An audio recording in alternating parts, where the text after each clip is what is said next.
नमस्कार। आज हम इतिहास के एक ऐसे बहुत ही महत्वपूर्ण मोड़ पर बात करने वाले हैं जिसने भारत की कहानी को हमेशा के लिए बदल दिया। 1857 की क्रांति। इसे अक्सर भारत का पहला स्वतंत्रता संग्राम भी कहते हैं। नमस्कार। हाँ, और हमारे पास जो जानकारी है, जो स्रोत हैं, वो हमें इस घटना की गहराइयों में ले जाते हैं। मतलब सिर्फ क्या हुआ ये नहीं, बल्कि क्यों हुआ, कैसे हुआ। बिल्कुल। तो आज हमारा इरादा है कि हम सिर्फ घटनाओं को दोहराएं नहीं, बल्कि उनके पीछे के जो कारण थे, जो लोग थे, उनकी कहानियों को समझें। ये सिर्फ सिपाहियों की कहानी नहीं थी, है ना? नहीं, बिल्कुल नहीं। ये पूरे समाज की कहानी है। आम जनता, किसान, कारीगर, शासक, सैनिक, सब। उनकी उम्मीदें, उनका गुस्सा, उनकी मजबूरियां, सब कुछ इसमें शामिल था। ये उस समय के भारत की, आप कह सकते हैं, धड़कन थी। सही कहा। तो फिर शुरुआत कहाँ से करें? 1857 से थोड़ा पहले चलते हैं। मतलब वो जमीन कैसी थी जिस पर ये इतना बड़ा विद्रोह पनपा? क्या हालात थे उस वक्त? देखिए, 1857 से पहले की जो तस्वीर है वो थोड़ी धुंधली जरूर है, लेकिन उसमें जो मुख्य रंग है वो है मुगल साम्राज्य का पतन। हाँ, वो तो था ही। जो सल्तनत कभी पूरे उपमहाद्वीप पर छाई हुई थी, वो 17वीं सदी के आखिर और 18वीं सदी की शुरुआत तक अंदर से कमजोर हो चुकी थी। औरंगजेब के बाद तो शायद ज्यादा। हाँ, औरंगजेब का लंबा शासन, दक्कन की वो महंगी लड़ाइयाँ और फिर उसके बाद जो उत्तराधिकार के लिए खून खराबा हुआ, उसने साम्राज्य की कमर तोड़ दी थी। केंद्रीय प्रशासन, मतलब जो दिल्ली से चलता था, वो बहुत ढीला पड़ गया था, भ्रष्टाचार बढ़ गया था। और इसका नतीजा ये हुआ कि जो बड़ी रियासतें थीं वो एक तरह से आजाद हो गईं, जैसे अवध, बंगाल, हैदराबाद। बिल्कुल। नाम के लिए वो बादशाह को मानते थे, पर असल में वो अपने मालिक खुद थे। लेकिन इसमें भी एक पेच था। वो क्या? वो आजाद तो हो गई, पर उनमें आपस में ही ठनी रहती थी। एकता नहीं थी, एक दूसरे से लड़ते रहते थे। तो बाहरी खतरे का सामना करने की ताकत उनमें नहीं बची थी। और इसका असर आम लोगों पर पड़ा होगा, जाहिर है। सीधा असर। किसान भारी टैक्स से परेशान, सैनिकों को तनख्वाह टाइम पर नहीं मिल रही, उनका सम्मान घट रहा था। मतलब समाज में एक बेचैनी थी, एक अनिश्चितता थी, और यही माहौल था जिसने अंग्रेजों के लिए दरवाजा खोल दिया। हाँ, बिल्कुल। ईस्ट इंडिया कंपनी जो आई तो थी व्यापार करने, उसने इस राजनीतिक कमजोरी का, इस शून्य का पूरा फायदा उठाया। बड़ी चालाकी से। बहुत चालाकी से। वो रियासतों के झगड़ों में कूद पड़ते थे, एक का साथ दिया, दूसरे को हराया, फिर धीरे धीरे दोनों पर अपना कंट्रोल कर लिया। उनकी वो फूट डालो और राज करो की नीति कोई मजाक नहीं थी, वो उनकी कामयाबी का राज थी। तो सिर्फ फौज के दम पर नहीं, सिर्फ फौज नहीं, उनका संगठन देखिए। उनके पास पैसा था, और उनकी जो प्लानिंग थी, जो कूटनीति थी, वो कहीं ज्यादा कारगर थी। लेकिन क्या ये सिर्फ राजनीतिक वजहें थीं? मुझे लगता है, और जो स्रोत बताते हैं, कि आर्थिक शोषण शायद सबसे ज्यादा चुभ रहा था लोगों को। हाँ, आर्थिक पहलू तो शायद सबसे अहम था। अंग्रेजों की जो नीतियां थीं, वो सीधे सीधे भारत की जो पारंपरिक अर्थव्यवस्था थी उसे खत्म कर रही थी। जैसे किसानों पर लगान का बोझ, वो इतना ज्यादा था कि किसान उसे चुका ही नहीं पाते थे। फिर जमींदारी प्रथा आई, जिसमें जमींदार अंग्रेजों के लिए लगान वसूलते थे और वो किसानों का खून चूस लेते थे। कर्ज का जाल, जमीनें छिन जाना, ये आम बात हो गई थी। और भारत का जो मशहूर कपड़ा उद्योग था, उसे तो एक तरह से जानबूझकर तबाह किया गया। ब्रिटेन की मिलों में बनी सस्ती मशीन की चीजें, खासकर कपड़ा, उससे भारत के बाजार भर दिए गए। और भारतीय माल पर टैक्स लगा दिया। हाँ, भारतीय कपड़ों पर भारी टैक्स लगा दिया ताकि वो महंगे हो जाएं और बिके ही नहीं। नतीजा, लाखों बुनकर, कारीगर बेरोजगार हो गए। सोचिए, जो देश दुनिया को कपड़ा पहनाता था, वो अब ब्रिटेन से कपड़ा मंगाने लगा। ये तो बहुत बड़ी चूक थी। मतलब लोगों की रोजी रोटी पर सीधा हमला। बिल्कुल। सिर्फ आर्थिक नुकसान नहीं, ये लोगों के आत्मसम्मान पर भी चोट थी। गरीबी, भूखमरी, ये सब बढ़ रहा था। गुस्सा तो उबलना ही था। तो गरीबी और लाचारी। लेकिन क्या ये सिर्फ पेट का सवाल था, या लोगों को अपनी संस्कृति, अपने धर्म पर भी खतरा महसूस हो रहा था? नहीं, बात सिर्फ पेट की नहीं थी। अंग्रेज जैसे जैसे ताकतवर होते गए, उनका आत्मविश्वास बढ़ा और वो भारतीय समाज और धर्म में भी दखल देने लगे। जैसे सती प्रथा पर रोक। हाँ, अब देखिए, ये कदम आज हमें समाज सुधार के लगते हैं, और थे भी, लेकिन उस वक्त बहुत से भारतीयों को लगा कि ये अंग्रेज हमारे रीति रिवाजों में, हमारी परंपराओं में दखल दे रहे हैं। उन्हें ये अपनी पहचान पर हमला लगा। और धर्म के मामले में ईसाई मिशनरियों वाली बात भी आती है। हाँ, ईसाई मिशनरियों को खुली छूट मिल गई थी धर्म प्रचार की। स्कूलों में बाइबल पढ़ाई जाने लगी। मंदिरों और मस्जिदों की जमीनों पर भी टैक्स लगा दिया गया। तो हिंदुओं और मुसलमानों दोनों में ये डर फैल गया कि अंग्रेज हमें ईसाई बनाना चाहते हैं, हमारा धर्म भ्रष्ट करना चाहते हैं। तो मतलब आर्थिक तंगी, राजनीतिक बेबसी और ऊपर से ये धर्म और संस्कृति पर खतरे का डर। हाँ, ये सब मिलकर एक बहुत ही विस्फोटक मिक्सचर तैयार हो गया था। माहौल बिल्कुल तैयार था, बस एक चिंगारी की देर थी। और वो चिंगारी 10 मई 1857 मेरठ। लेकिन ये एकदम से कैसे भड़का? वो इनफील्ड राइफल वाले कारतूसों की कहानी क्या है? हाँ, वो कारतूस ही तात्कालिक कारण बने। दरअसल एक नई राइफल आई थी, एनफील्ड P53। उसमें जो कारतूस लगता था उसे बंदूक में डालने से पहले दांतों से काटना पड़ता था। अच्छा। और अफवाह ये फैली, या शायद सच भी हो, कि उन कारतूसों के ऊपर जो चिकनाई लगी है वो गाय और सुअर की चर्बी है। ओहो, ये तो सीधे धर्म पर चोट थी। बिल्कुल। गाय हिंदुओं के लिए पवित्र, सुअर मुसलमानों के लिए हराम। तो दोनों ही भड़क गए। ये खबर आग की तरह फैली। सिपाहियों में पहले से ही बहुत गुस्सा था। कम तनख्वाह, प्रमोशन में भेदभाव, अंग्रेज अफसरों का बुरा बर्ताव। इस चर्बी वाले कारतूस की खबर ने उस दबे हुए गुस्से को जैसे बाहर निकाल दिया। तो फिर मेरठ में क्या हुआ? मेरठ में सिपाहियों ने उन कारतूसों को इस्तेमाल करने से साफ मना कर दिया। जब उन पे जोर डाला गया, कुछ को सजा भी दी गई, तो बाकी सिपाही भड़क उठे। 10 मई को उन्होंने बगावत कर दी, अपने अंग्रेज अफसरों को मारा, जेल तोड़कर अपने साथियों को छुड़ाया और फिर दिल्ली की तरफ चल पड़े। ये कोई प्लान नहीं था, बस अचानक हुआ। ज्यादातर स्रोत यही मानते हैं कि यह अचानक हुआ विस्फोट था। सालों का दबावा गुस्सा फूटा था, कोई पहले से बनी योजना नहीं थी। लेकिन मेरठ से कुछ हफ्ते पहले बंगाल में मंगल पांडे का नाम भी आता है। उनका क्या रोल था इसमें? हाँ, मंगल पांडे वो 34वीं बंगाल नेटिव इन्फेंट्री के सिपाही थे, बैरकपुर छावनी में। उन्होंने मेरठ से करीब 1.5 महीने पहले 29 मार्च को ही इन कारतूसों के खिलाफ आवाज उठाई थी और अपने अंग्रेज अफसरों पर हमला कर दिया था। तो वो पहले थे? हाँ, एक तरह से वो पहले शहीद थे इस चिंगारी के। उन्हें पकड़ लिया गया और 8 अप्रैल 1857 को फांसी दे दी गई। उनकी फांसी का क्या असर हुआ? उनकी शहादत बेकार नहीं गई। सिपाहियों में डर नहीं बैठा, बल्कि गुस्सा और बढ़ गया। वो एक प्रतीक बन गए कि कोई है जो अन्याय के खिलाफ खड़ा हुआ। उनकी कहानी ने मेरठ और दूसरी छावनियों में सिपाहियों को हिम्मत दी। और फिर मेरठ वाले सिपाही दिल्ली पहुंचे। दिल्ली क्यों?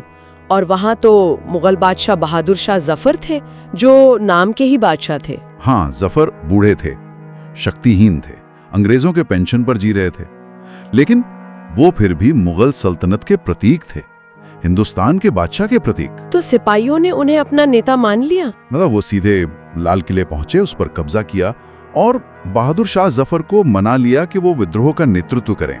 उन्हें शहंशाह हिंदुस्तान घोषित कर दिया। ये बड़ा दिलचस्प मोड़ था, एक कमजोर बादशाह को नेता बनाना।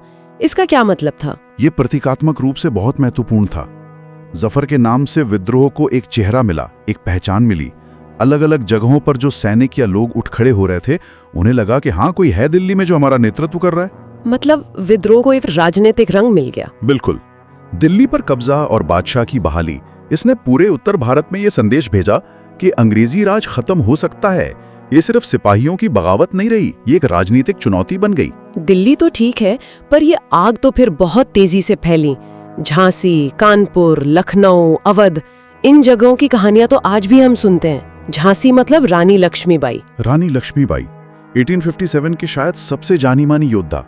अंग्रेजों की वो जो हड़प नीति थी ना, हाँ, डॉक्ट्रिन ऑफ लैप्स। हाँ, जिसके तहत अगर राजा का अपना बेटा नहीं है तो उसका राज अंग्रेज ले लेंगे। झांसी पर भी यही लागू किया। रानी ने गोद लिए बेटे को वारिस मानने से इनकार कर दिया अंग्रेजों ने।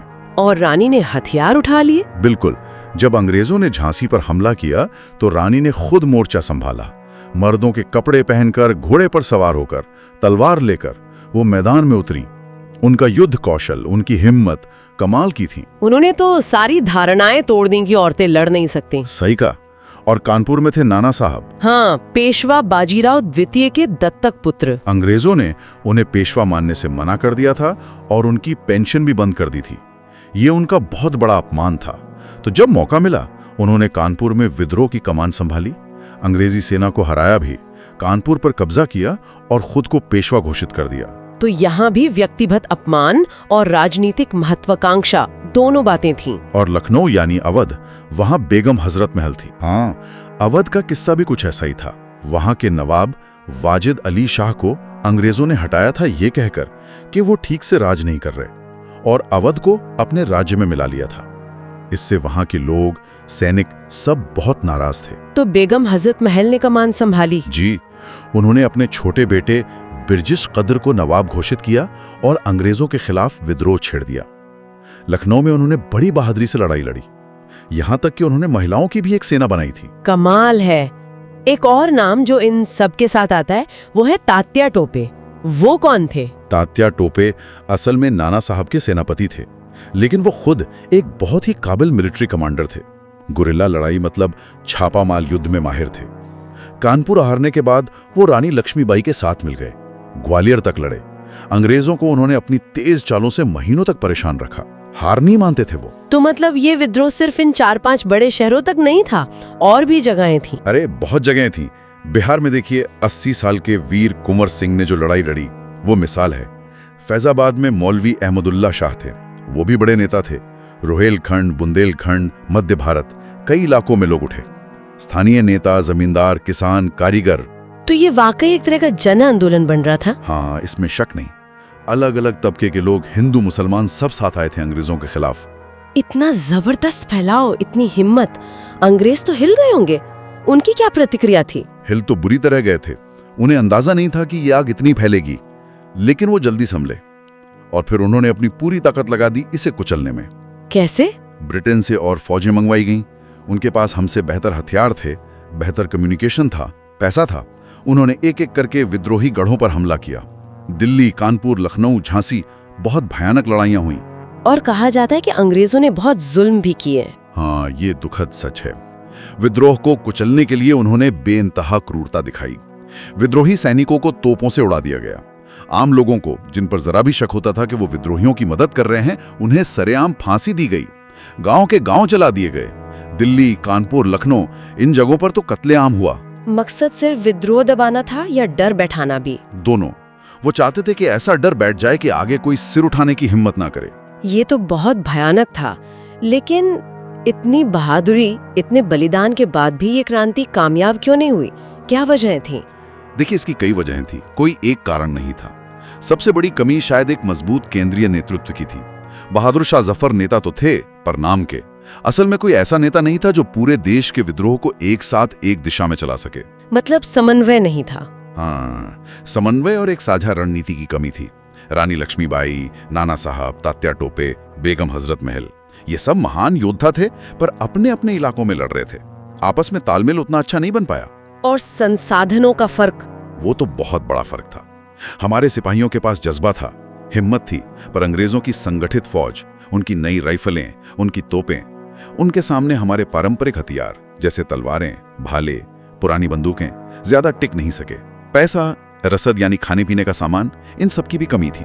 और क्या ये पूरे भारत में फैला था? नहीं, ये भी एक बड़ी कमजोरी थी। विद्रोह का असर मुख्य रूप से उत्तर और मध्य भारत में ही रहा।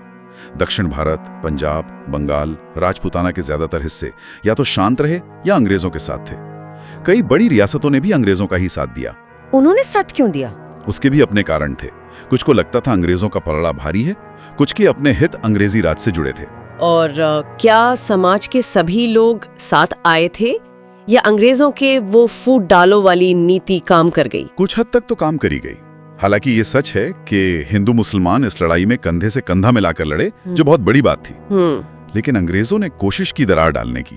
और दूसरी बात, जो भारत का पढ़ा लिखा तबका था या व्यापारी वर्ग था, उनमें से भी बहुत लोग इस विद्रोह से अलग रहे। उन्हें शायद लगता था कि अंग्रेजी राज से स्थिरता है, या वो विद्रोह की कामयाबी को लेकर शंकित थे। तो ये सब वजहें मिलकर, हाँ, इन सब वजहों ने मिलकर इस महान कोशिश को उसके तात्कालिक लक्ष्य तक नहीं पहुंचने दिया। तो क्या इसे पूरी तरह से एक विफलता माना जाए या इसका कोई और महत्व भी है इतिहास में? नहीं, विफलता कहना ठीक नहीं होगा। हाँ, वो उस वक्त जीत नहीं पाए, लेकिन 1857 का महत्व बहुत गहरा है। ये भारत के स्वतंत्रता संग्राम का, आप कह सकती हैं, पहला बड़ा संगठित धमाका था। इसने अंग्रेजी राज की नींव हिला दी। बिल्कुल, इसने पहली बार ये दिखा दिया कि अंग्रेज अजय नहीं है, उन्हें हराया जा सकता है। ये भ्रम टूट गया और इसने आने वाली पीढ़ियों के लिए जो स्वतंत्रता सेनानी हुए, उनके लिए प्रेरणा का एक कभी ना खत्म होने वाला स्रोत बना दिया। क्या इसने भारतीयों में एक होने की भावना भी जगाई? मतलब एक राष्ट्रीय चेतना। हाँ, भले ही शुरुआती रूप में पहली बार इतने बड़े पैमाने पर लोगों ने एक बाहरी दुश्मन के खिलाफ मिलकर लड़ाई लड़ी, उन्हें महसूस हुआ कि हम सब एक हैं, हमारा दर्द एक है। इसने धीरे धीरे ही सही पर एक अखिल भारतीय राष्ट्रीय चेतना को जगाने में बहुत मदद की। और वो नायक नायिकाएं, रानी लक्ष्मीबाई, मंगल पांडे, तात्या टोपे, वो तो अमर हो गए। वीरता, बलिदान, देशभक्ति, इन शब्दों की वो प्रतीक बन गए। उनकी कहानियां आज भी हमारे अंदर जोश भरती हैं। क्या अंग्रेजों ने भी इससे कुछ सीखा? उनकी नीतियों में कोई बदलाव आया? तो 1858 में ब्रिटिश सरकार ने सीधे भारत का शासन अपने हाथ में ले लिया। महारानी विक्टोरिया भारत की शासक बन गई। कंपनी राज खत्म और सेना को दोबारा से बनाया गया। उसमें अंग्रेज सैनिकों की संख्या बढ़ा दी गई। भारतीय राजाओं नवाबों के प्रति भी नीति बदली। अब उनके राज हड़पने बंद कर दिए ताकि वो नाराज न हो और आगे साथ दें। तो कुल मिलाकर 1857 सिर्फ एक साल की घटना नहीं, बल्कि एक मील का पत्थर था, जो भले ही उस वक्त मंजिल तक नहीं पहुंचा, पर उसने मंजिल की तरफ जाने वाला रास्ता जरूर दिखाया। बिल्कुल सही कहा आपने। इसने स्वतंत्रता की वो आग जलाई जो फिर 90 साल तक जलती रही और आखिरकार 1947 में हमें आजादी मिली। 1857 हमें सिखाता है कि साहस और बलिदान कभी बेकार नहीं जाते। तो आज की इस बातचीत में हमने 1857 की क्रांति की पृष्ठभूमि को समझा, उसके पीछे के गहरे आर्थिक, सामाजिक, धार्मिक, राजनीतिक कारणों को देखा। मेरठ में चिंगारी कैसे भड़की, दिल्ली कैसे केंद्र बनी और फिर झांसी, कानपुर, अवध में ये आग कैसे फैली। रानी लक्ष्मीबाई, नाना साहब, बेगम हजरत महल, तात्या टोपे जैसे नायकों के योगदान को याद किया। हाँ, और हमने ये भी देखा कि अंग्रेजों ने कैसे इसका जवाब दिया, कितनी क्रूरता से इसे दबाया और आखिरकार ये क्यों सफल नहीं हो सका। इसकी जटिल वजहों पर भी बात की, लेकिन सबसे जरूरी इसके ऐतिहासिक महत्व को समझा। बिल्कुल। तो चलिए आज की चर्चा यहीं समाप्त करते हैं। और हाँ, श्रोताओं के लिए एक सवाल छोड़ जाते हैं। हम अक्सर 1857 की असफलता के लिए नेतृत्व या एकता की कमी या संसाधनों की कमी को जिम्मेदार ठहराते हैं, लेकिन क्या अंग्रेजों की बेहतर रणनीति और उनकी निर्मम दमन नीति का रोल इससे कहीं ज्यादा बड़ा था? क्या विद्रोहियों की अपार वीरता अंग्रेजों की संगठित ताकत और चालाकी के सामने टिक सकती थी? इन पहलुओं पर सोचना हमें इतिहास को और बेहतर ढंग से समझने में मदद करता है।